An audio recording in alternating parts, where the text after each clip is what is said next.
2019 সাল বিশ্বজুড়ে অনিশ্চয়তা, ভয় আর থমকে যাওয়া জীবনের সময়টায় ফরিদপুরের কয়েকজন তরুণ ঠিক করেছিলেন মানুষের পাশে দাঁড়ানোর দায়বদ্ধতা যেন থেমে না যায়। সেদিনের সেই ছোট্ট উদ্যোগই আজ 6 বছর পর পরিণত হয়েছে এক শক্তিশালী মানবিক সংগঠনে। গল্পটা শুরু হয়েছিল একটিমাত্র স্বপ্ন নিয়ে, যেখানে ক্ষুধার্ত মানুষের জন্য খাবার, অসহায় রোগীর জন্য চিকিৎসা, বিপর্যস্ত পরিবারের জন্য আশ্রয় আর দরিদ্র শিক্ষার্থীর জন্য ছিল বই, খাতা, স্বপ্ন দেখার সাহস। সময়ের বাঁকে বাঁকে এই সংগঠনের ত্রাণ কার্যক্রম, শীতবস্ত্র বিতরণ, রোগীর পাশে দাঁড়ানো কিংবা বন্যায় আটকে পড়া মানুষের উদ্ধার সবকিছুতেই ছিল নিবেদিত উপস্থিতি। সেই অঙ্গীকার থেকেই জন্ম নেয় মানবিক সংগঠন সদরপুর। একটি ছোট্ট উদ্যোগ আজ হয়ে উঠেছে এলাকার সবচেয়ে কার্যকর ও বিশ্বস্ত মানবিক প্ল্যাটফর্ম। ষষ্ঠ প্রতিষ্ঠাবার্ষিকী উপলক্ষে এবারও মানবিক কাজের ধারাবাহিকতা ধরে রেখেছে সংগঠনটি।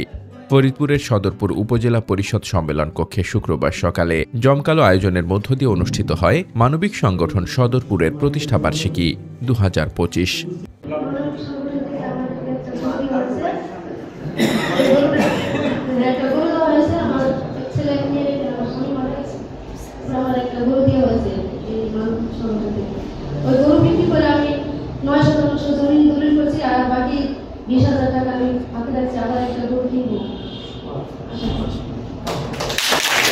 আমি মানবিক সংগঠনেতে একটা দোকান পেয়েছি, সেটা আমি আরো বড় দোকান করতেছি।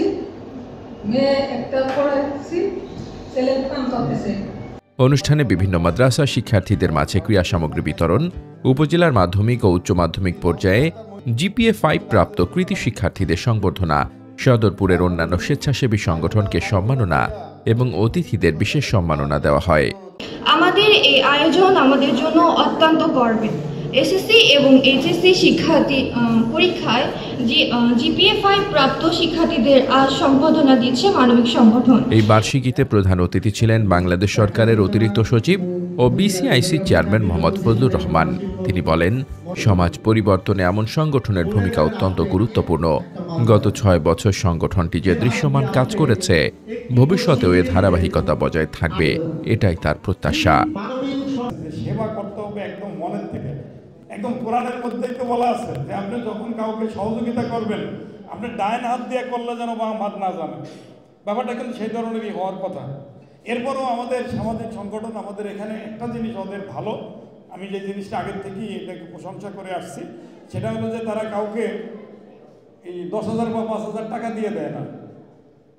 কোনো একটা এমন একটা পদ্ধতি ঠিক করে দেয়, দোকান করে দেয়, নাহলে একটা গাড়ি কিনে দেয়, মানে যেটা দিয়ে তার ভবিষ্যতের জন্য একটা সুন্দর পথ তৈরি করতে পারে। অনুষ্ঠানে সভাপতিত্ব করেন সংগঠনের প্রতিষ্ঠাতা সভাপতি মোহাম্মদ সরওয়ার হোসেন। বিশেষ অতিথির বক্তব্য রাখেন সদরপুর উপজেলা নির্বাহী কর্মকর্তা জাকিয়া সুলতানা, ফরিদপুর সরকারি ইয়াসিন কলেজের সাবেক অধ্যক্ষ ও সংগঠনটির উপদেষ্টা প্রফেসর ইসহাক মিয়া, সদরপুর সরকারি কলেজের প্রভাষক ও উপদেষ্টা মোহাম্মদ হাসিবুর রহমান এবং উপজেলা মাধ্যমিক শিক্ষা কর্মকর্তা মোহাম্মদ মোফাজ্জল হোসেন।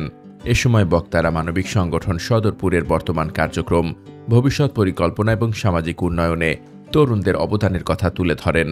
সংগঠনটি হচ্ছে অসহায়, দুস্থ, নিপীড়িত মানুষের পাশে দাঁড়ায় সংগঠনটি মানবিকতার দিক থেকে, এবং বলবে মানবতায় ভরপুর আমাদের সদরপুর। বই কিনতে কত টাকা লাগবে, সেক্ষেত্রে স্যার 10,000 টাকা নগদ দিয়ে দিয়েছিলেন ব্যক্তিগতভাবে বই এবং ভর্তি হওয়ার জন্য রাজেন্দ্র কলেজে। পরবর্তী মানবিক সংগঠনের প্রতিষ্ঠাতা এবং সভাপতি সরার কিন্তু আমার ছাত্র, এজন্য আমি আলাদা গৌরব অনুভব করি। জনাব ফজলুর রহমানের আসলে সময় নাই, তাহলে কিছু বলতাম। জনাব ফজলুর রহমান আহমেদ ফজল হক বাইরে পড়াশোনা করতো, নৌকায় করে আমাদের এই সদরপুর এতটাই মুখরিত ছিল যে আসলে ইতিহাস যেন মানে তার বিষয়ে কথা বলবে ভবিষ্যৎ প্রজন্মে। যাই হোক, আমি তারা জীবন অত্যন্ত ভালো করবে এবং আজকের প্রোগ্রামের মাধ্যমে তারা মানবিক সংগঠন সদরপুরের কার্যক্রম থেকে তারা কিন্তু অনুপ্রাণিত হতে পারে যে ভবিষ্যতে তারা তাদের মানবিক দৃষ্টিকোণ কিভাবে তারা মানুষের কল্যাণে এটা অনুষ্ঠানের শেষে মাদ্রাসা শিক্ষার্থীদের হাতে ক্রীড়া সামগ্রী ও কৃতি শিক্ষার্থীদের হাতে সম্মাননা স্মারক তুলে দেন প্রধান অতিথি অতিরিক্ত সচিব মোহাম্মদ ফজলুর রহমান। মানুষের দুঃসময়ে পাশে দাঁড়ানোর অঙ্গীকার নিয়ে যাত্রা শুরু করা ছোট একটি উদ্যোগ আজ পরিণত হয়েছে বড় মানবিক প্ল্যাটফর্মে। 6 বছরে যে বিশ্বাস, যে ভালোবাসা তৈরি হয়েছে, এটি তাদের এগিয়ে চলার শক্তি। মোহাম্মদ শামীম রেজা, দৈনিক খোলা চোখ।